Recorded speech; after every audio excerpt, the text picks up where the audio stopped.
ಮುಡಾ ಹಗರಣದಲ್ಲಿ ಸಿದ್ದರಾಮಯ್ಯ ಅವರ ಪಾತ್ರ ಏನೂ ಇಲ್ಲ. ಸೈಟ್ ಹಂಚಿಕೆ ಆಗುವಾಗ ಇವರು ಅಧಿಕಾರದಲ್ಲಿ ಇರಲಿಲ್ಲ. ಪ್ರಕರಣ ನ್ಯಾಯಾಲಯದಲ್ಲಿದ್ದು ಸಿಎಂಗೆ ನ್ಯಾಯ ಸಿಗಲಿದೆ ಎಂದು ಜಿಲ್ಲಾ ಉಸ್ತುವಾರಿ ಸಚಿವ ಕೆಎನ್ ರಾಜಣ್ಣ ಹೇಳಿದರು. ಸಕಲೇಶಪುರ ತಾಲೂಕು ಹೆಬ್ಬನಹಳ್ಳಿಯಲ್ಲಿ ಮಾತನಾಡಿದ ಅವರು, ಆಗ ಸಿದ್ದರಾಮಯ್ಯ ವಿರೋಧ ಪಕ್ಷದಲ್ಲಿದ್ದರು. ಬಿಜೆಪಿ ಪಾರ್ಟಿ ಅಧ್ಯಕ್ಷರು, ಶಾಸಕರು, ಜೆಡಿಎಸ್, ಕಾಂಗ್ರೆಸ್ ಶಾಸಕರಿರುವ ಸಭೆಯಲ್ಲಿ ಸೈಟ್ ಕೊಟ್ಟಿದ್ದಾರೆ.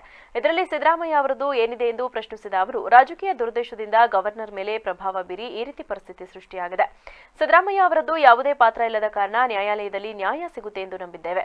ಮುಡಾ ಹಗರಣ ಸಂಬಂಧ ಅಧಿಕಾರಿ ಅಮಾನತು ಮಾಡಿರುವುದು ಸರಿ ಎಂದ ರಾಜಣ್ಣ, ತಪ್ಪು ಮಾಡಿದ್ದಾನೆ, ಅದಕ್ಕೆ ಶಿಕ್ಷೆ ಆಗುತ್ತೆ. ಮುಖ್ಯಮಂತ್ರಿ ಅಧಿಕಾರಿ ಮೇಲೆ ಪ್ರಭಾವ ಬೀರಿ ಸೈಟ್ ತೆಗೆದುಕೊಂಡ್ರೆ ಏಕೆ ಸಸ್ಪೆಂಡ್ ಮಾಡೋರು?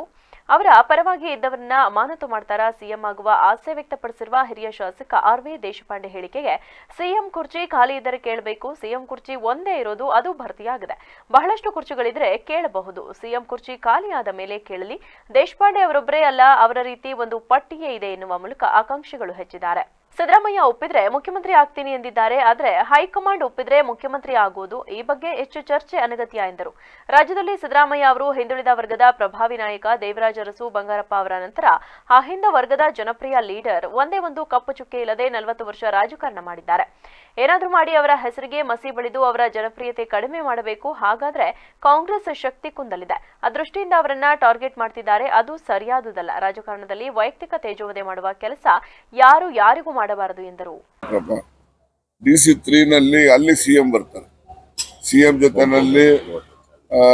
ಜೊತೆಯಲ್ಲಿ ಉಪಮುಖ್ಯಮಂತ್ರಿಗಳು ಮತ್ತೆ ಬೇರೆ ಬೇರೆ ಸಚಿವರುಗಳು ಮತ್ತೆ ಎಲ್ಲ ಚುನಾಯಿತ ಶಾಸಕರುಗಳು ಮತ್ತೆ ಲೋಕಸಭಾ ಸದಸ್ಯರು ಎಲ್ಲರೂ ಕೂಡ ಅಲ್ಲಿ ಚಾಲನೆ ಮಾಡ್ತಕ್ಕಂಥದ್ದು ಮಾಡ್ತಾರೆ. DC3 ನಲ್ಲಿ.